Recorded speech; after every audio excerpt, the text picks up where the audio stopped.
Sometimes, if you touch a metallic doorknob or any metallic object, you might experience a mild shock.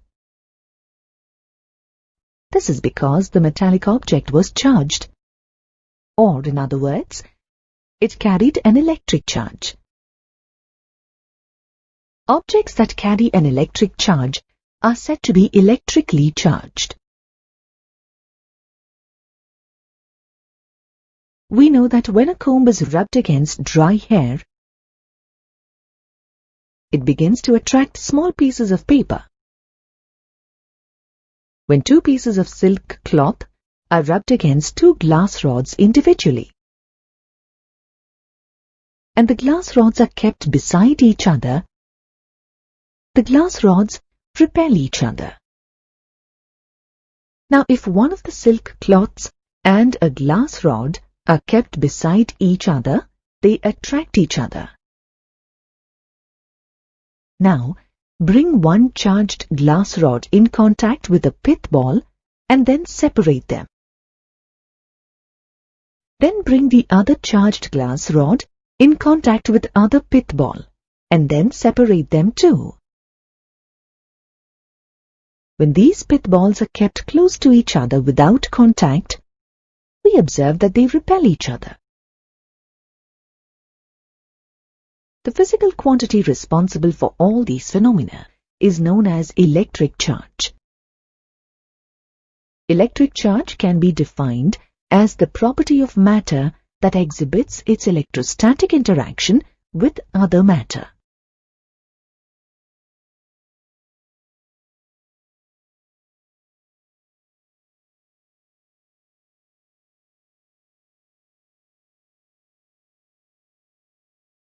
From previous examples, bodies like combs, glass rods, silk cloth pieces, pith balls, etc. are said to be electrified or are called charged bodies. The study of electric charges at rest and the physical quantities associated with electric charges at rest is called electrostatics or static electricity. These experiments prove that a body can be charged by rubbing against another body or by simply bringing a charged body in contact with another uncharged or neutral body.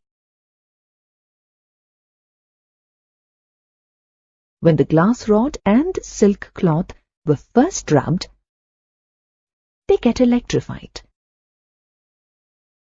But when they are brought in contact again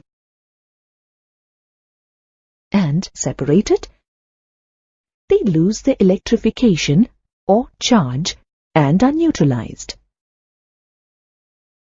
In other words, the charge on them is nullified.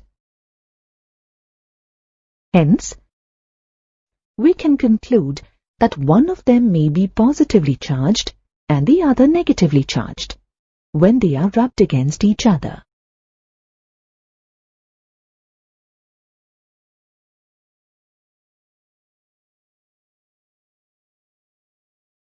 From these observations, we see that there exists only two types of electric charges in the nature.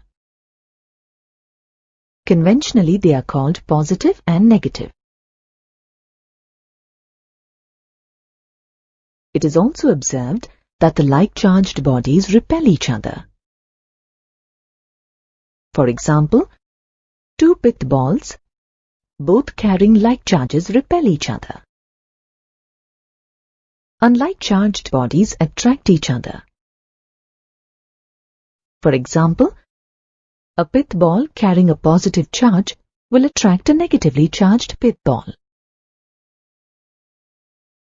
We know that all matter is made up of atoms or molecules.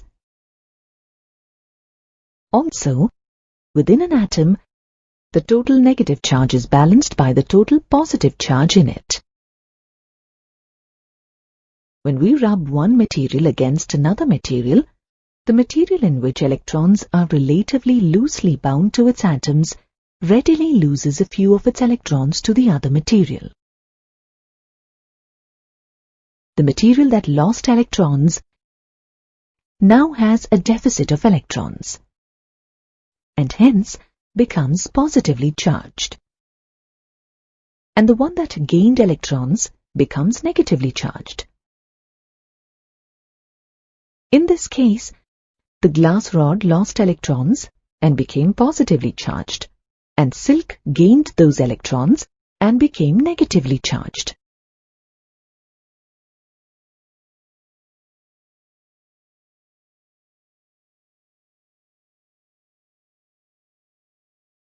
To know whether a body has been charged, we use an instrument called a gold leaf electroscope. It consists of an insulated metal rod with 2 gold leaves or foils at one end and a metal disc at the other end. This setup is enclosed in a glass jar with the help of a tight cork with the disc placed out of the jar.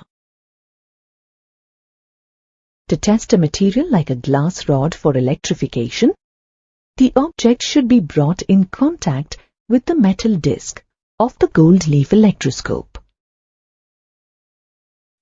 The contact should be momentary. If there is no change observed in the position of the gold leaves, it indicates that the glass rod is uncharged or is neutral. If the gold leaves repel each other, then it indicates that the glass rod is charged. The amount of divergence provides a rough measure of the charge on the glass rod. Assuming that the glass rod was positively charged, the gold leaves now carry a positive charge.